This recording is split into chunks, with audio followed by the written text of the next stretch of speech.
Assalamu alaikum. Today we are going to discuss about interphase which occupies almost 90% of total cell cycle.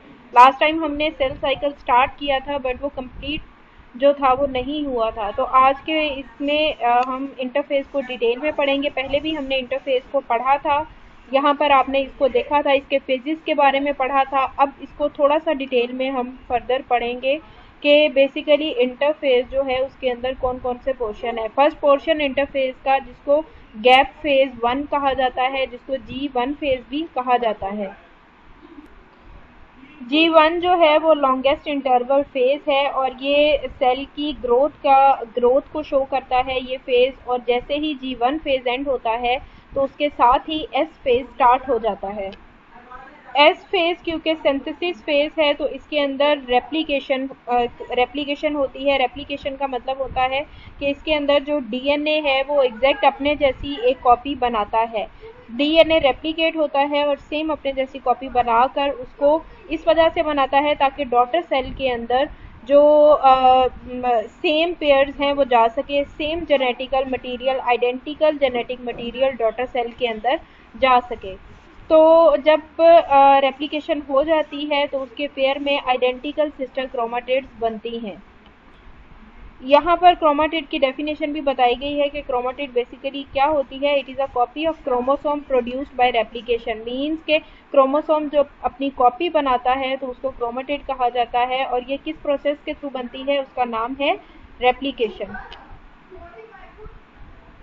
जो chromosome same होते हैं उनको homologous chromosomes कहा जाता है, जैसे कि यहाँ पर होमोलोगस क्रोमोसोम्स दिखाए गए हैं।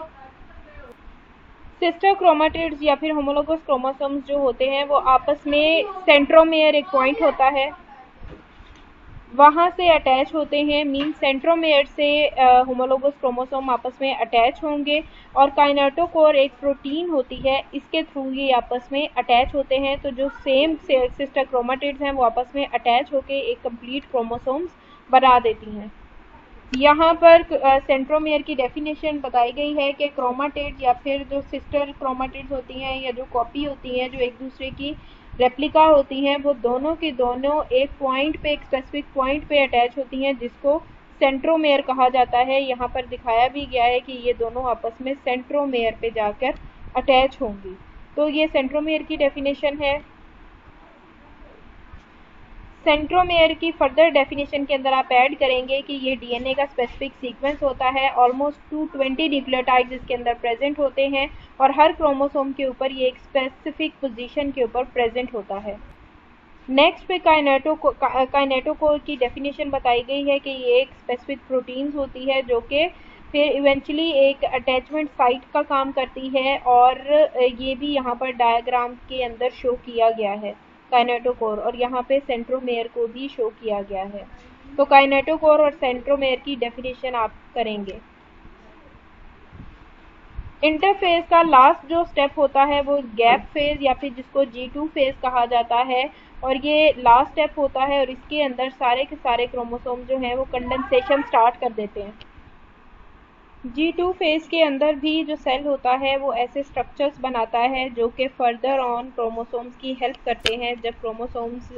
जब आप देखते हैं माइटोसिस मियोसिस के अंदर स्पिंडल फाइबर्स ऑपोजिट पोल्स की तरफ, ऑपोजिट एंड्स की तरफ मूव करते हैं, तो इन सारे स्ट्रक्चर्स की फॉर्मेशन में G2 फेज हेल्प आउट करता है। फॉर एग्जांपल जो सेंट्रीयूल्स प्रेजेंट होती हैं जब आप माइटोसिस मियोसिस की प्रोसेस करते हैं तो उसमें आप देखते हैं कि डॉट डॉट से प्रेजेंट होते हैं जहाँ पर आके स्पिंडल फाइबर्स अलग अलग पोल पे अटैच होते हैं। तो उनकी सिंथेसिस में और प्रोटीन्स की सिंथेसिस में जो कि माइक्रोट्यूब्यूल्स को बनाती हैं, ये सारी सिंथेसिस जो हैं वो G2 फेज के अंदर होती हैं। इंटरफेस के अंदर कोई सेल कितना टाइम स्पेंड करेगा वो सेल टू सेल वेरी करता है। कुछ ऐसे सेल होते हैं जो बहुत जल्दी ही G1 से S फेज तक पहुंच जाते हैं और फिर G2 को भी बहुत जल्दी ही कंप्लीट कर लेते हैं, लेकिन कुछ ऐसे भी सेल्स होते हैं जिनके अंदर इंटरफेस में सेल टाइम बहुत ज़्यादा स्पेंड करता है और फिर बहुत टाइम बाद लास्ट पे M फेज के अंदर पहुंचता है। तो ये सेल टू सेल या स्पीशी टू स्पीशी चीज़ें वेरी करती हैं। जो सेल्स रेपिडली डिवाइडिंग होते हैं, बहुत तेज़ी से वो डिवाइड करते हैं, उनके अंदर बहुत ही जल्दी एम्ब्रियो से एम्ब्रियो से डिफरेंट सेल्स या मैनी सेल्ड ऑर्गेनिज्म बन जाता है विद इन फ्यू आवर्स, क्योंकि उसके अंदर सेल की जो फंक्शनिंग होती है वो बहुत ही ज़्यादा तेज़ होती है। इसके अलावा जो मैच्योरिंग सेल्स होते हैं वो G1 फेज़ के अंदर बहुत ज़्यादा टाइम लेते हैं। उसकी रीज़न ये होती है कि वो बहुत सी एक्टिविटीज़ को हैंडल कर रहे होते हैं और वो ग्रोइंग स्टेज पे होते हैं। इसके अलावा बॉडी में बहुत से ऐसे सेल्स हैं जो कि इंटरफेज के अंदर एंटर तो हो जाते हैं लेकिन बाद में डिवाइड नहीं करते और सेल के अंदर स्टोर रहते हैं। फॉर एग्जांपल जो मैच्योर बोन्स होती हैं, मसल्स और नर्व सेल्स होते हैं, इनके अंदर सेल डिवाइडिंग स्टेज में नहीं जाते अनटिल अनलेस के कोई इंजरी ना हो। जैसे कोई इंजरी हो गई तो उसकी रिपेयर करने के लिए वहाँ पे सेल फॉर्मेशन की चाहिए होती है, तो उस इंजरी को रिपेयर करने के लिए फिर सेल्स जो हैं वो डिवाइड करेंगे। क्योंकि माइटोसिस और एम फेज़ वगैरह जो भी हैं या फिर इंटरफेज़ जो है ये रिप्रोडक्शन फेज़ से पहले पहले के होते हैं। अगर किसी की बॉडी में रिप्रोडक्शन नहीं भी हो रही तब भी ये फेजेस जो हैं थ्रू आउट द लाइफ चलते रहते हैं और बॉडी में जो ओल्ड सेल्स होते हैं वो न्यू सेल्स से रिप्लेस होते रहते हैं। ओल्ड सेल्स जो हैं वो खुद ही बॉडी के सिस्टम्स के थ्रू डिस्ट्रॉय हो जाते हैं, उनकी जगह न्यू सेल्स ले लेते हैं।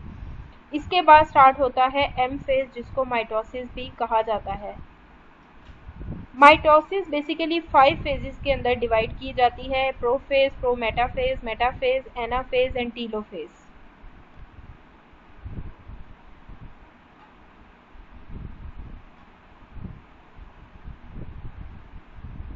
डिवाइडिंग सेल्स के अंदर इसकी फेजेस जो हैं वो बहुत कंटिन्यूली चलती जाती हैं, बहुत ही स्मूथली चलती जाती हैं।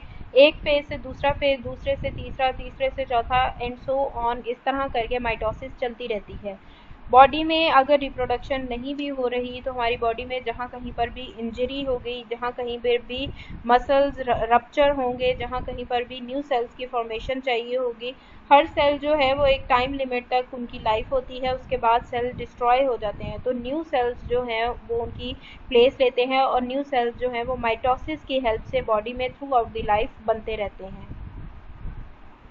इस डायग्राम के अंदर सबसे पहले इंटरफेस दिखाया गया है कि किस तरह से इंटरफेस के अंदर माइक्रोट्यूब्यूल्स जो है वो ऑर्गेनाइज होती हैं। तो सबसे पहला स्टेप जो है वो इंटरफेस है, ये बिल्कुल इनिशियल स्टेज होती है। उसके बाद अर्ली प्रोफेज और लेट प्रोफेज दिखाया गया है कि प्रोफेज के अंदर किस तरह से होती है। यहाँ पर डायग्राम थोड़ी सी ब्लर है, लेकिन जिस तरह से आपको आइडिया है कि आपने माइटोसिस मेयोसिस में डायग्राम्स पढ़ी थी कि सेंटर में थ्रेड होता है और साइड पे पोल्स पे 2 डॉट होते हैं, उनके अंदर से स्पिंडल फाइबर्स निकले हुए होते हैं और फिर क्रोमोसोम जो हैं इन फाइबर्स के ऊपर अपने आप को अरेंज करते हैं। तो यहाँ पर अगर अर्ली प्रोफेज की बात की जाए तो अर्ली प्रोफेज के अंदर क्रोमोसोम्स जो है वो विजिबल होने लग जाते हैं as a thread like structure, और इसके अंदर जो न्यूक्लियर इन्वेलप होता है वो ब्रेक होने लग जाता है और जो सेंट्रीयूल्स पहले साथ साथ होते हैं फिर वो ऑपोजिट पोल्स की तरफ मूव करने लग जाते हैं और उनके अंदर से माइक्रोट्यूब्यूल्स जिनको एस्टर्स कहा जाता है वो भी विजिबल होना स्टार्ट हो जाते हैं और स्पिंडल फाइबर्स जो हैं वो एक पोल से दूसरे पोल की तक जो है वो फैलने लग जाते हैं। और इसके अंदर आपने एक और डेफिनेशन करनी है माइटोटिक स्पिंडल्स की। एस्टर, स्पिंडल, सेंट्रियूल और माइक्रोट्यूब्यूल जब ये सारे कंबाइन होते हैं तो इन सबको माइटोटिक स्पिंडल या फिर माइटोटिक अपरेटस कहते हैं। तो आपने इसकी डेफिनेशन करनी है, ये इस लाइन से स्टार्ट होगी, द एस्टर से, और माइटोटिक अपरेटस तक आपने इसकी डेफिनेशन करनी है। तो जो आपका फर्स्ट फेज होगा जिसको प्रोफेज कहते हैं, और इस प्रोफेज के अंदर एक अर्ली प्रोफेज होता है, एक लेट प्रोफेज होता है। तो जब आप प्रोफेज की प्रोसेस पढ़ लेंगे तो उसके अंदर ये सारी की सारी चीज़ें बन जाएंगी, आइदर वो क्रोमोसोम्स की विजिबिलिटी हो, न्यूक्लियलाई हो, या फिर न्यूक्लियर इन्वेलप का स्ट्रक्चर ब्रेकअप होना हो, या फिर उसके अंदर सेंट्रियूल की फॉर्मेशन हो, एस्टर्स का बनना हो, या स्पिंडल फाइबर्स का विजिबल होना हो, और फिर इन सब के सबको कंबाइनली माइटोटिक अपरेटस कहना। ये सारे का सारा आपका प्रोफेज का पोर्शन है। उसके बाद सेकंड आ जाता है प्रोमेटाफेज। सेकेंड फेज के अंदर जितना भी न्यूक्लियर इन्वेलप जो पहले फेज के अंदर बच गया होता है, ब्रेकअप होने वाला रह गया होता है, वो सारे का सारा कंप्लीट हो जाता है। न्यूक्लियर इन्वेलप कम्प्लीटली जो है वो डिस्ट्रॉय हो जाता है। इसके अलावा माइक्रोट्यूब्यूल्स जो होती हैं वो एंड टू एंड अटैच होने लग जाती हैं। क्रोमोटिड्स जो हैं वो आपस में अटैच होने लग जाती हैं। कुछ एक पोल की तरफ मूव कर जाती हैं, कुछ दूसरे पोल की तरफ मूव करने लग जाती हैं, और सारे का सारा ऑपरेटर जो है वो बहुत ही क्लियरली नज़र आने लग जाता है। जैसे जैसे सेल मेटाफेज की तरफ मूव करता है तो क्रोमेटिड्स जो हैं वो अलाइन होने लग जाती हैं स्पिंडल फाइबर्स के सेंटर में आकर, सारी की सारी जो है वो एक अलाइनमेंट में अरेंज हो जाती हैं।